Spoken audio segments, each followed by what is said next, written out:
What do you want? Leave me alone. Good evening, sir. I'm Dr. Reed. I'm looking for Nurse Dorothy Crane. There is no Dorothy Crane here. Now goodbye. I'm afraid this medical leaflet says the opposite, sir. Really? Well, I'm afraid I'm going to close this door right now. Go bother someone else, Mr. Doctor. To enter that house, I must discover who this man really is. Maybe I could start by observing what he's up to.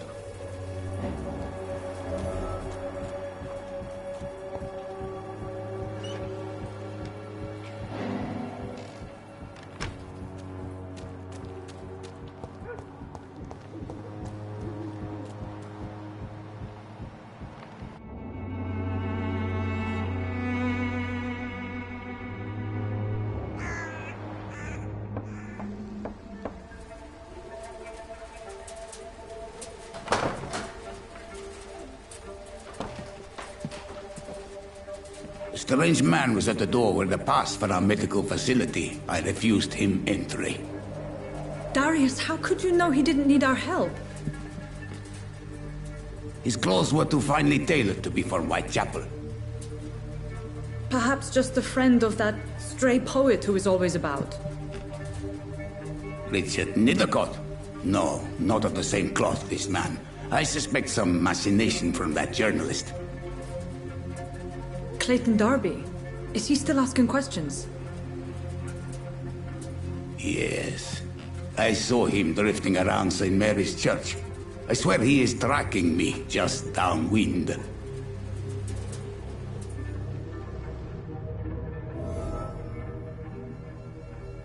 I must talk to that journalist or the poet. They must know about Darius. Nearby the church they just mentioned.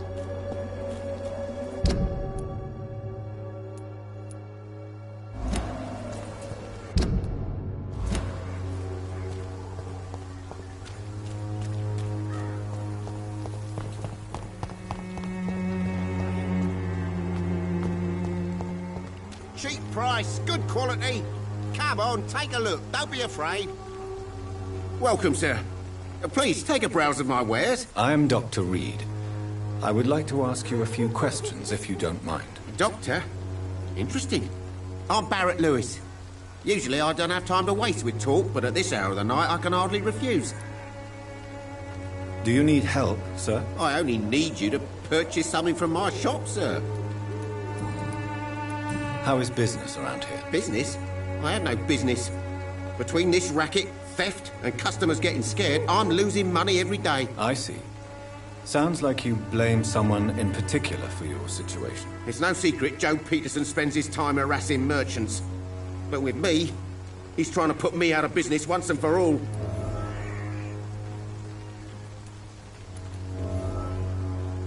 As a merchant, you see Whitechapel every day. Have you noticed anything out of the ordinary recently? Well, you mean besides the epidemic, the war, and all the usual crap? As long as I can remember, this part of town has been a bottomless pit, and no sign of the bottom yet. Violence is increasing in the borough. Yeah. A few nights ago, some blokes jumped me. Came out of one of the condemned workshops. Fever. Madness. Something like that. Where did this happen? Why did you go there? In the closed workshops nearby. I worked there as an apprentice in better days. Now I only go to find trinkets or tools. Too bad I was mugged, though. There was good money in that little box of loot I lost. Have you been hurt? No, but that's only because I ran like hell. Those men were raving lunatics, I tell you. Not even able to speak anymore, just screaming.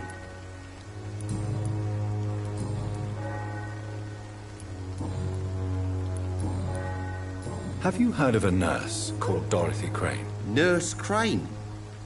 So the bitch really is a nurse, then? Always thought she was just some crafty foreigner, that one. Yes, she's a nurse, and quite a good one. What did she do to gain such notoriety? Dorothy Crane ain't even a real name. Something like Dorothea Craniu. Something like that. Came to England fleeing the war, I was told. That doesn't explain why she irritates you so much. Your precious Nurse Crane gives away medical supplies and prescriptions for free. I offered to sell it for a fair cut, but no. Miss Crane wanted to play the quiet saint.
Right then.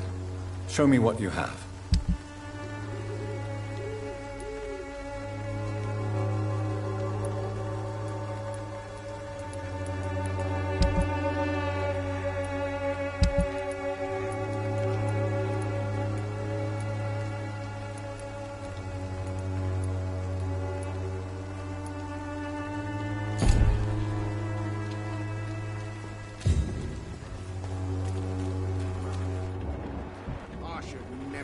Excuse me, sir. I have a few questions for you. Another journalist? I didn't answer the first one, so piss off! I'm not a journalist, I'm a doctor. A doctor, you say? It's quite a rare breed in this part of town. Really? But still, here I am. Dr. Jonathan Reed, at your service. I'm Joe Peterson to some, but Colossus Joe to most. And I don't remember asking for your service, sir.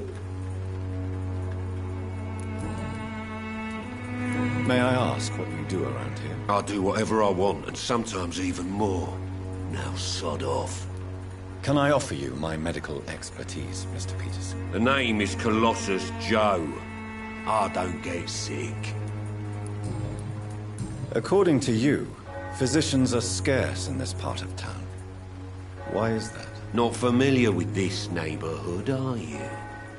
I guess your fancy colleagues are too afraid of being stabbed in the back. This part of town does have quite a reputation. Would you say it's justified? Totally. Look at me, for instance. I always look my opponent in the eye before knocking him out. How did you become the local bully everyone is afraid of, Joe? There's no pride in roughing up poor bastards. But this is the only job I've found. And it pays well, too. A job? So you're racketeering for someone else? I got enlisted by the Wet Boot Boys, a gang from the docks. I'm their muscle for their dirty work.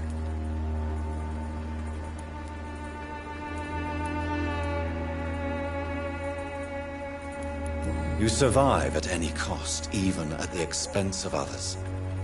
Perhaps that's just the law of nature. I don't care what you think, sir.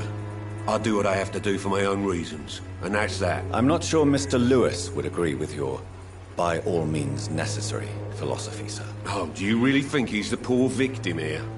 Barrett can be as sneaky as anyone. Long ago, I even called the bastard my best friend.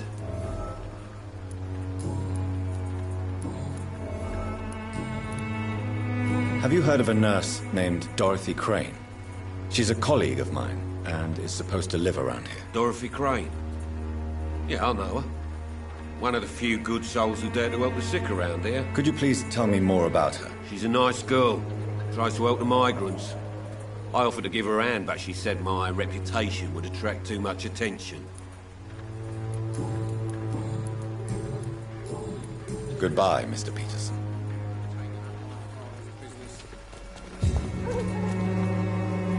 Fancy buying something, sir? You never lose your focus, do you? Joe Peterson. He's the villain here, isn't he? But you seem to know each other. I'd known Joe for years. I saw him box once or twice. He was a friend then. But these days, he's just another thug. And no one has ever stood up to this thug. Nobody would be fool enough to stand against a wet boot boy. What can you tell me about Mr. Peterson? Besides his behavior toward you, obviously. Colossus Joe was a decent boxer, good one even. But after his wife passed away, he found every excuse to stop training. Just wanted to pick fights with everyone. It's never easy to find a new path in life, especially after the loss of a loved one. But crime is certainly not the best option. We've all had some rough times, ain't we? But most of us don't use our fists to see us through. Goodbye for now, Mr. Lewis.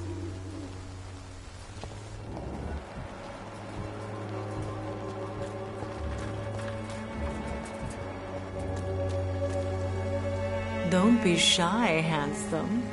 What can Christina do for you? I'm not looking for what you're selling. But I'd like to ask you a few questions, if I may. I'm a doctor. Dr. Reed. All right then, but be quick. though I usually get paid when I open my mouth. Christina, have you been examined? The epidemic is spreading fast in London, and you could be exposed, or expose others. I don't like doctors or hospitals, but I don't like you asking questions. Considering your line of work, I assure you it is only a matter of time before you have health issues. If it is going to happen, it will happen. Right now, I need money. That's what's important. You can put your own life in danger, that's your decision. But what about your clients? If you're contaminated, you will put them in danger too. And you think that would worry me? If you knew the men I deal with, their health would not be what you'd worry about. Do you need any assistance, Miss Popper? It depends on the price of your medicine. I am shocked that you would think I am that sort of man. Forgive my suspicion. I'm so used to liars with good manners. Thank you, sir. Christina, have you been... I don't... Tell me about yourself. Are you joking with me? People don't usually come to see me for conversation. I have no interest in your work. I am, however, curious as to what led you into this career. Short story. The war, exile, and England. This country is not especially welcoming. I've been refused many jobs because of where I am from. I had few options left.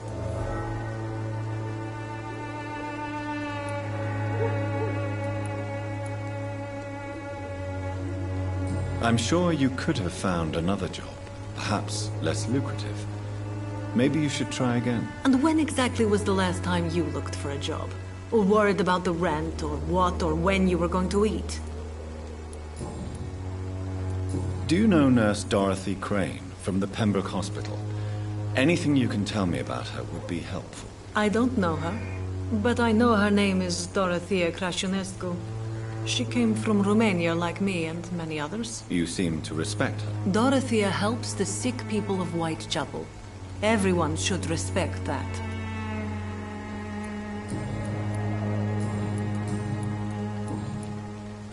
Goodbye, miss. Take care of yourself as best you can.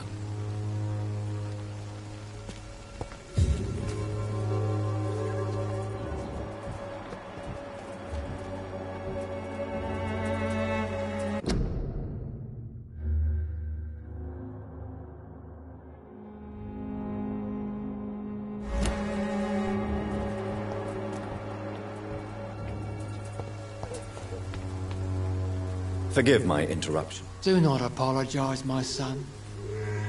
Father Tobias Whitaker is always happy to teach mortals about the incoming Armageddon. I am Dr. Jonathan Reed, and I just have a few questions. A scientist? You are much more lost than I thought, my son.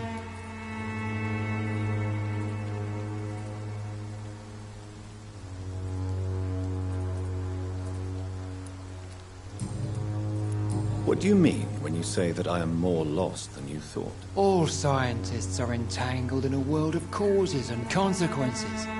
And most of them can't see the plain truth. Quite a judgmental opinion, if you ask me. But what do I know? Blinded by science as I am. But you are seeking answers, aren't you? Answers about the Armageddon about to strike the city. Answers about the hidden truth. I am. But the answers I seek are based on facts, not superstition. What do you mean when you... All quite a... But you... Well, I suppose I can spare a few minutes listening to your so-called truth. As a doctor, you must be aware of the decimating epidemic. But let me tell you that this so-called Spanish flu is just the beginning of the end. What do you mean? The beast is finally revealing itself, corrupting the flesh and the heart of men. With my own eyes I have seen them, those minions from the abyss. Really? And what would be your answer to this biblical threat? We must fight the disease before this legion outnumbers us. But not with scalpels and microscopes. No. What is left then? Cleansing fire.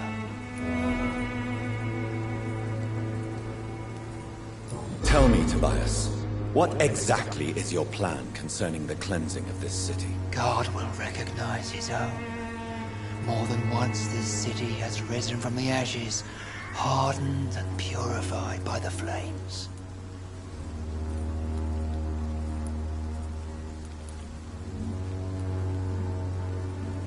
Purification by fire has proved useful, but where do you stop? Burn the clothes? The buildings? The corpses? Worse? Your lack of faith is predictable. But my task is to convince rational minds like yours to see the light. This is God's will. You're mad and dangerous. You're nothing but a soulless butcher. A small-time Torquemada. The Savonarola of Whitechapel. My son, if you think salvation is a free gift, go listen to the lies of that pompous fool, Joseph. Joseph, a fool? Vicar Larrabee of St. Mary's Church. While he continues preaching his fraudulent redemption, more and more people die in the streets.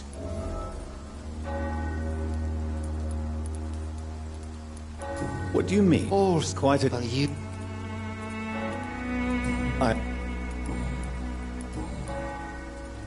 Have you any friends? Any family left in these terrible times? No. But I have a disciple I see as my son. He is so devoted. I send him to preach the good word in the heart of this corrupted city. Where did you send him? I sent Samuel to the Stonebridge Cemetery, where the pestilence and evil grows night after night. You sent him on some preaching crusade during the epidemic. As a true believer, Samuel will fear no evil while he walks through the valley of the shadow of death.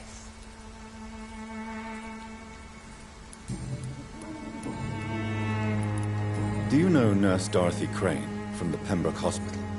I'd like to know more about her. I don't like the liberal ideas of nurses, but I especially abhor that Nurse Crane you mentioned.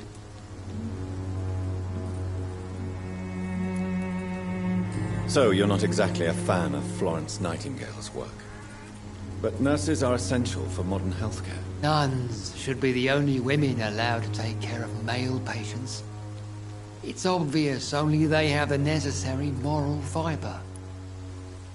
Why do you hate Nurse Crane more than other nurses? Before coming to London, she was a member of the communist resistance in her country. That's what happens when you let a woman get involved in politics.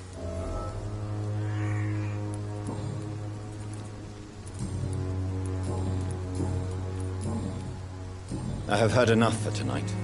Goodbye.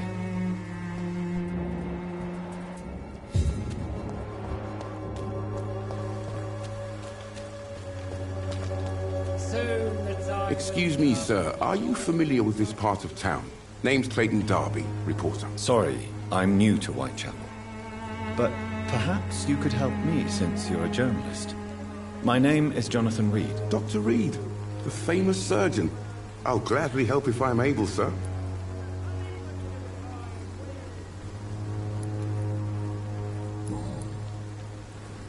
Why are the newspapers keeping silent about the Spanish influenza? It's as though none of you care. There's a war going on. People shouldn't be demoralized by news of deadly diseases.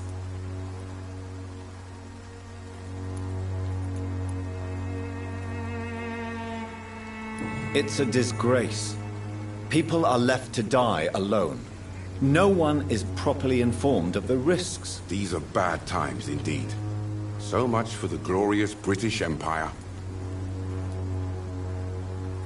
Have you any idea of the danger you face in these streets at night? I've had to run and hide more than once from frenzied mobs incensed by the fever. Do you think the flu is really responsible for this, Doctor?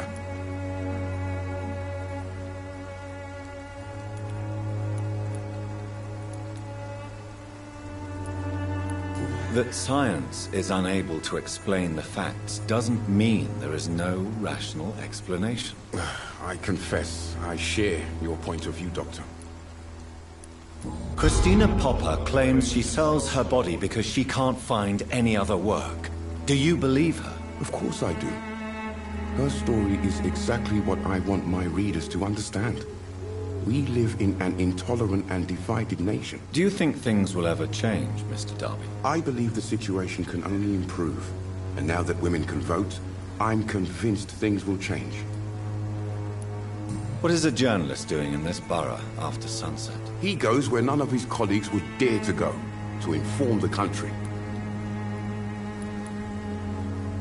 So you risk your life to reveal the truth.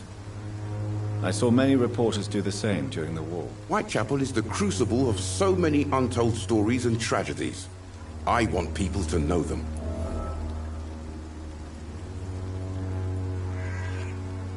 That's quite honorable of you. But is the public interested? Not at all, sir. And that's why I'm an independent journalist, hoping to sell some stories.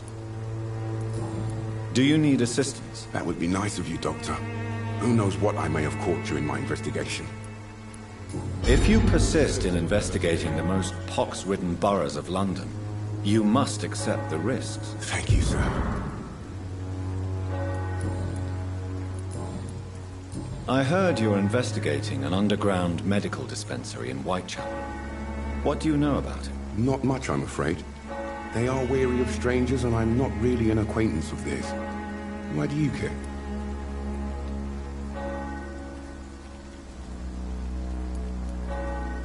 I'm afraid one of the nurses from the Pembroke Hospital may be involved with unsavory activities. Ah, could it be Dorothy Crane? Without a doubt, you are a damn fine journalist, Mr. Darby. What do you know of her accomplice, a man named Darius? I don't know much about the man. He's very cautious, never goes out, doesn't seem to have any friends or family.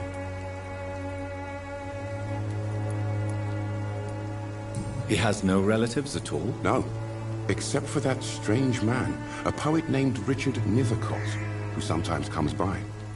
Darius would never let him in. Where can I find this Mr. Nethercott? He spends most of his time lurking around Whitechapel, talking to himself or declaring verses. These days, you can usually find him behind the church. He never goes out? No. A few days ago, he unexpectedly did. I followed him, but it was just a ruse to keep me away from his house. Really? How do you know? He went to the nearest mailbox, but just before posting his letter, he ripped it up and threw it away.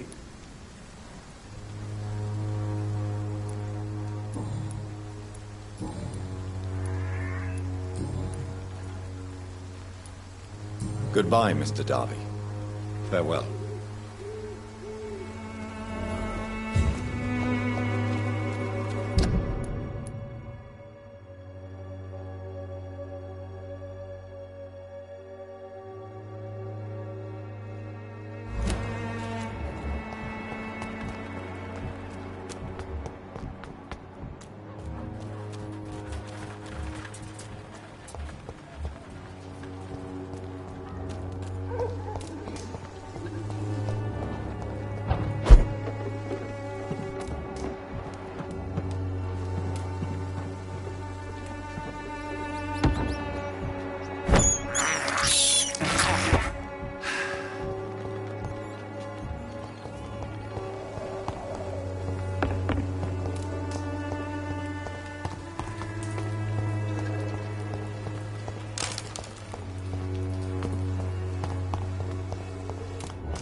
You again? What do you want this time? Goodbye, Mr. Fancy buying? You never lose your...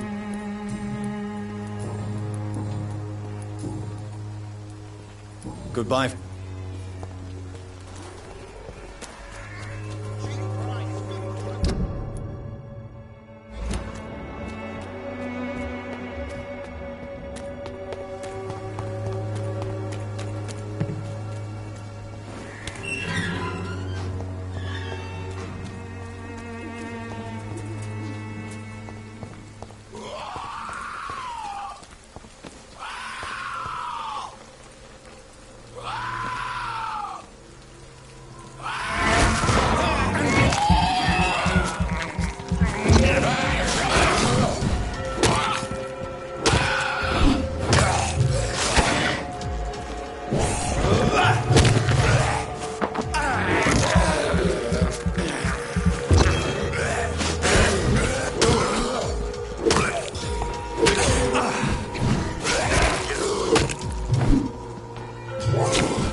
Morbidity can breathe its own beauty and...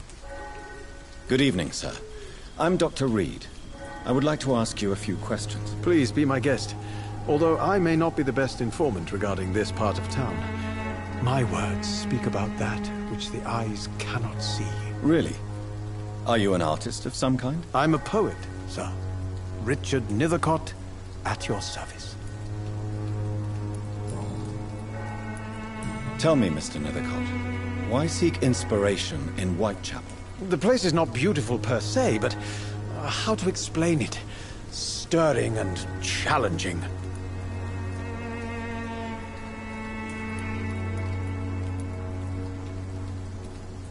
In what way, exactly? The struggle by gaslight, the barren smiles and the added hunger under the rain. If you say so. Such vibrant antagonism and vivid paradox, the stripped humanity raged across each street. Vivid, of course, yes. And what about the poignant distress? Oh yes, the poignant distress. You see what I mean, don't you?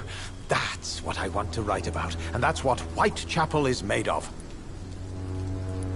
Do you not think it a little morbid? On the contrary, sir. Whitechapel is full of life, full of beauty. Just like my dear muse, the wonderful Camellia. What can you tell me about Camellia? Not much. And that's the beauty of it. She can't speak, you know. She's a locked mystery who exhales kindness and sweetness.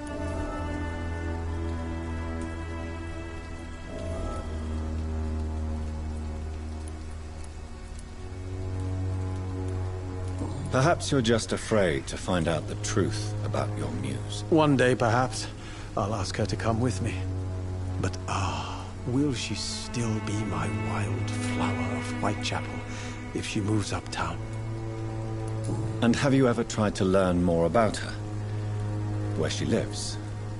How she survives? Whom she may know? Maybe I prefer she remains an enigma. Reality can be so dull, don't you think?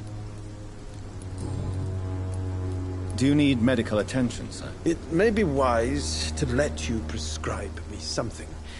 I don't feel like I should. I will see you later. May I ask what you're doing at this hour of night, sir? Do you live here? Not at all. I'm just enjoying the pleasure of a quiet walk. Though night talks are always preferable, if you ask me. Especially with strangers. But are you not afraid of the epidemic? Oh, why should I? I see some equity in the Spanish flu. No flesh should be saved, say the scriptures. Good or evil, rich or poor, all are equal in the eyes of the flu. If you say so. But as a physician in a time of epidemic, I must caution you to avoid unnecessary exposure, sir. Thank you, Doctor. But we both know the seeker of truth has to go boldly where the weak dare not.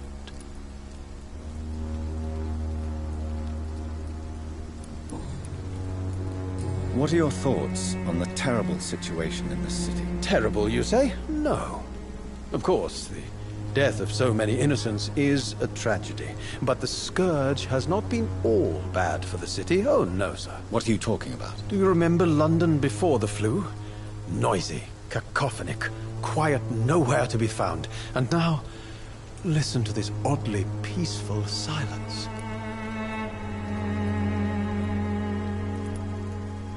Yes. The enjoyable silence of the grave.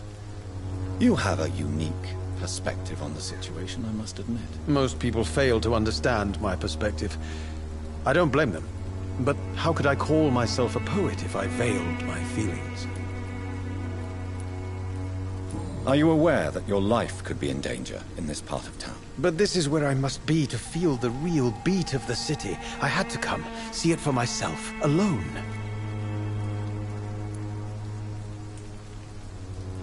I understand your need for solitude, but it's not safe around here. I don't care. I don't have many friends, Doctor, and my family despises me. If some misfortune came upon you, who would be here to help you? Well, you, for a start, my dear Doctor.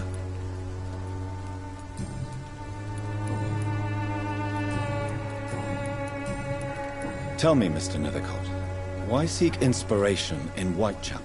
The place is not beautiful per se, but how to explain it? Stirring and challenging. May I ask you a few questions about the district? Extraordinary part of town, is it not? I'll be glad to help you, if I can. I'm looking for Dorothy Crane, a nurse who lives in this vicinity. Dorothy Crane. Oh, I love the name. The Crane of Whitechapel. Sounds very mysterious. But, sorry, no, never heard of her. What can you tell me about an old man called Darius? Darius Petrescu? Yes, I know him. At first, I thought he was only a small publisher. I invited him to publish my work, but his reaction was pretty clear. Not interested in your talent? Darius is an old political activist who takes delight in printing tracts and lampoons. Those communist activities only require mediocre writing skills.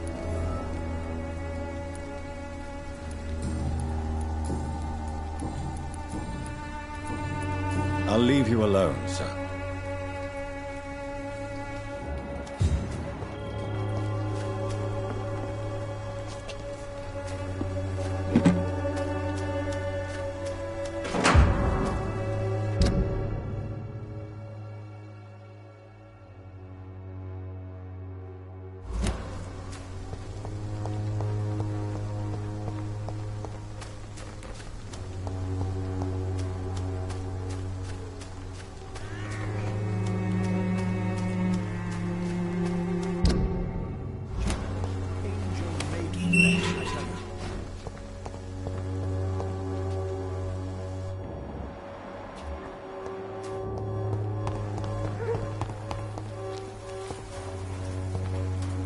Good evening, miss.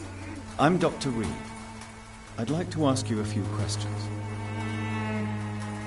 I know what you're thinking. A tall stranger who meets a girl in the street at night.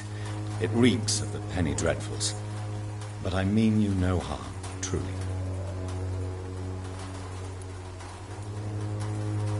I know you understand what I'm saying.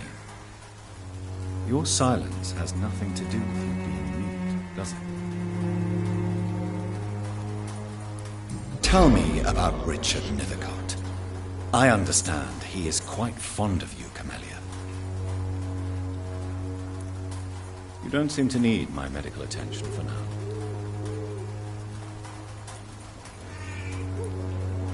Very well. Goodbye then.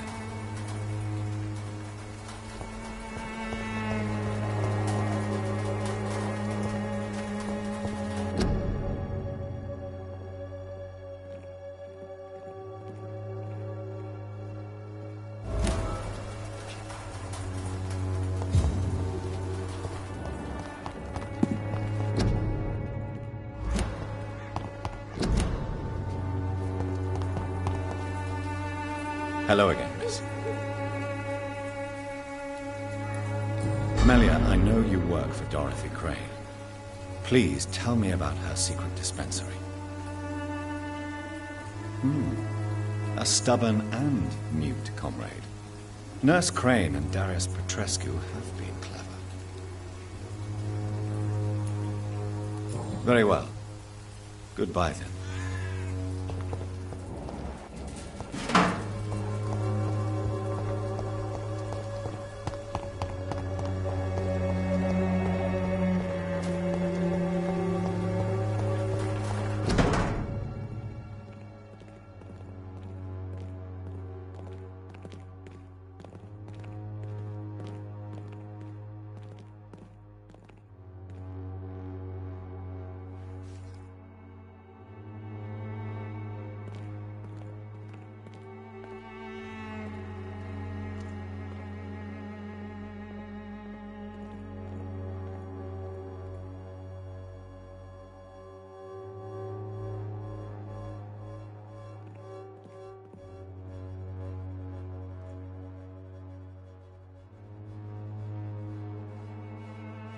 The content of Darius' letter to his children could give me more leverage to Venta.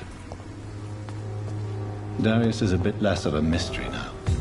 It should not be that difficult to incite him to let me in.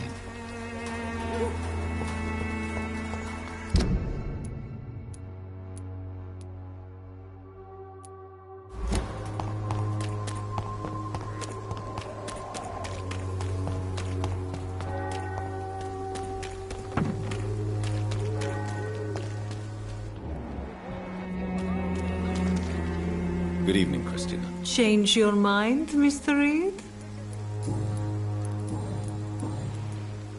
Clayton Darby claims he will expose the crisis in Whitechapel to all of London. Do you believe him? I believe Clayton's courage will erode with time, until he finally leaves Whitechapel to start another fight somewhere else.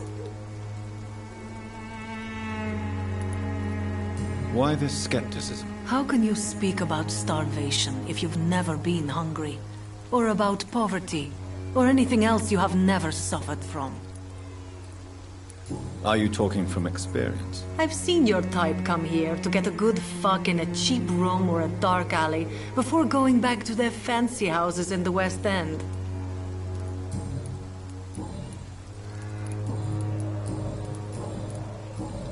Goodbye, miss. Take care of yourself as best you can.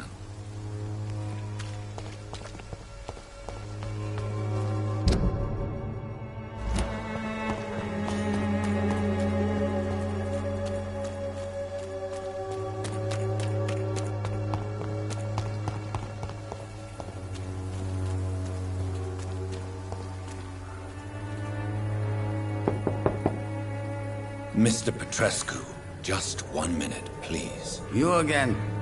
Go away. Sir, wait. Stop this nonsense. I know Nurse Crane is here.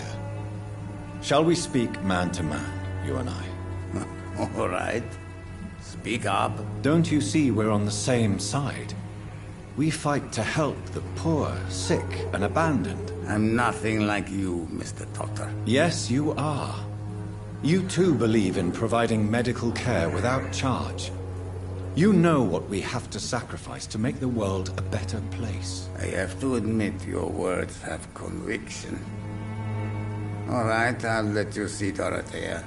Don't make me regret this, though.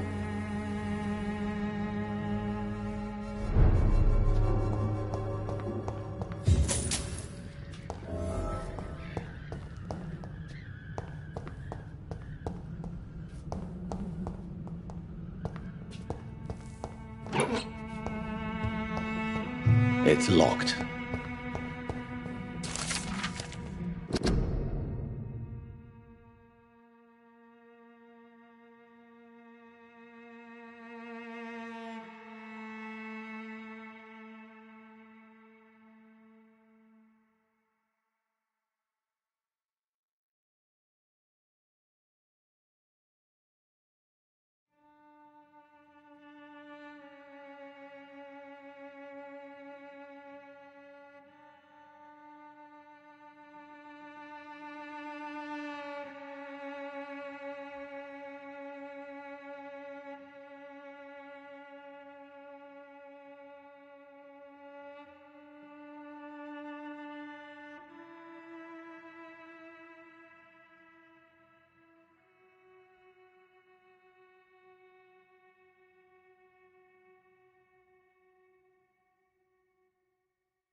It's locked, all right.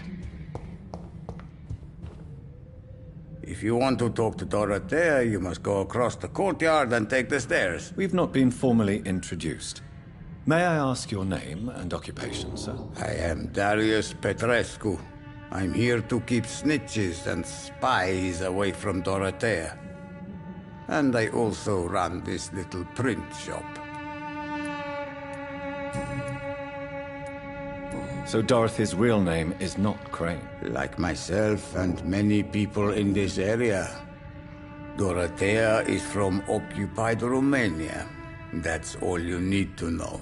She seems important to the community. More than you can imagine. The West End does not want to hear of Whitechapel's misery.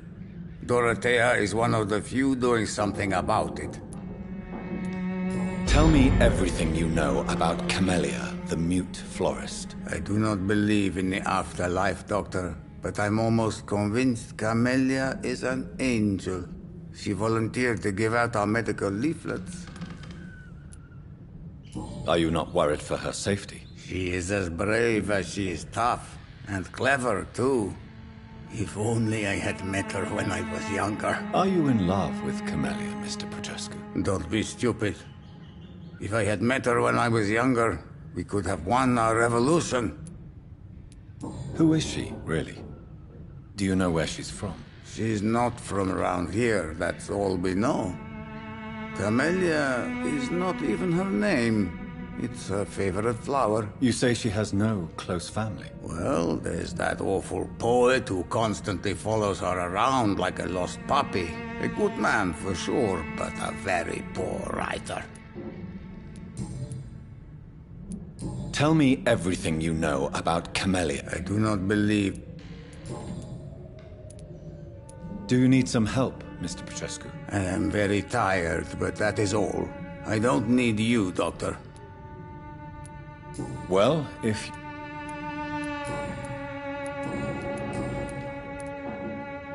Do you have any family left, Mr. Petrescu?